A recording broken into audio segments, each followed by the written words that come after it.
uwe wa kwanza kupata taarifa zetu, usisahau kusubscribe na kucomment na kushare. Na gari aina abiria Daina na bodaboda ambayo ilikuwa imebeba abiria takriban 3 na dereva 4. Wamegongana uso kwa uso na wote wamefariki, pamoja dereva wa gari ambaye alikuwa yuko peke yake kwenye gari na bodaboda wote wamekufa. Bodaboda dereva na abiria wake wote wamekufa. Kwa jumla wamekufa watu 5. Dalili zinavyoonekana na ilivyotokea ni kwamba dereva wa daladala ilikuwa anatokea upande wa Wete anaelekea Chake. Mshanifahamu Na huyu dereva wa bodaboda ilikuwa anatokea maeneo ya Miltano kuelekea Wete. Kwa hiyo nadhani wamekuja kukutana uso kwa uso. Kwa sababu huyu dereva wa daladala alikuwa ana overtake upande wa pili. Nyakati za alfajiri tulishuhudia kwa kweli ajali ambao ni bodaboda na gari.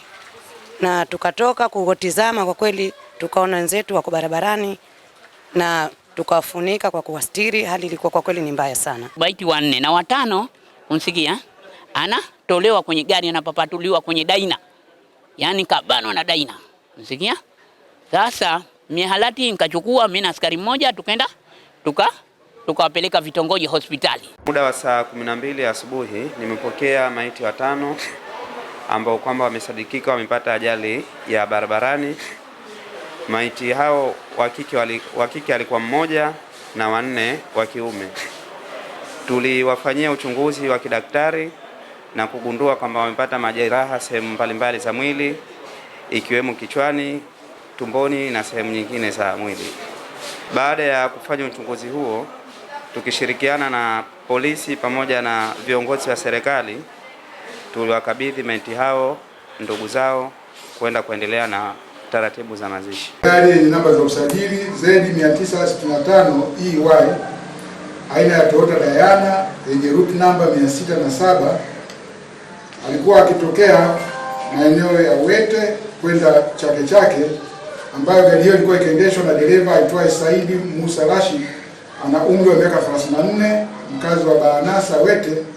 Alikuwa akitokea Wete kuja Chake, iligongana uso kwa uso na pikipiki yenye namba za usajili Z452 PJ aina ya Boxer, ambayo ilikuwa ikiendeshwa na Abubakar Ali Ame, ana umri wa miaka 21, mkazi wa Mzambarauni, ambapo alikuwa akitokea Chake kuelekea Wete akiwa amewabeba abiria kwenye pikipiki hiyo 3.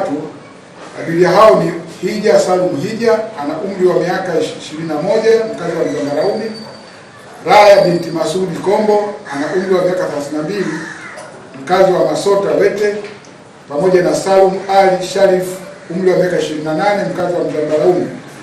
Watu wote 4 walikuwa kwenye pikipiki hiyo. Baada ya ajali hiyo walifariki pamoja na dereva wa gari hiyo. Miili ya marehemu imefanyiwa uchunguzi wa kitabibu na kukabidhiwa kwa ndugu kwa ajili ya mazishi. Chanzo cha ajali hiyo ni mwendo kasi kwa vyombo vyote viwili, kwa maana ya gari pamoja na pikipiki, lakini chanzo kikubwa kilikuwa ni dereva wa gari alihama upande wake wa kushoto na kuelekea upande wa kulia na kugongana uso kwa uso. Mungu ndio alikadiria kifo chao, lakini msiba umewapata wananchi wetu hawa, na vile vile tunasema tunatoa pole kwa wanafamilia kwa kupoteza vijana wao, lakini pia na serikali kupoteza nguvu kazi, kwa sababu wote waliofariki ni vijana.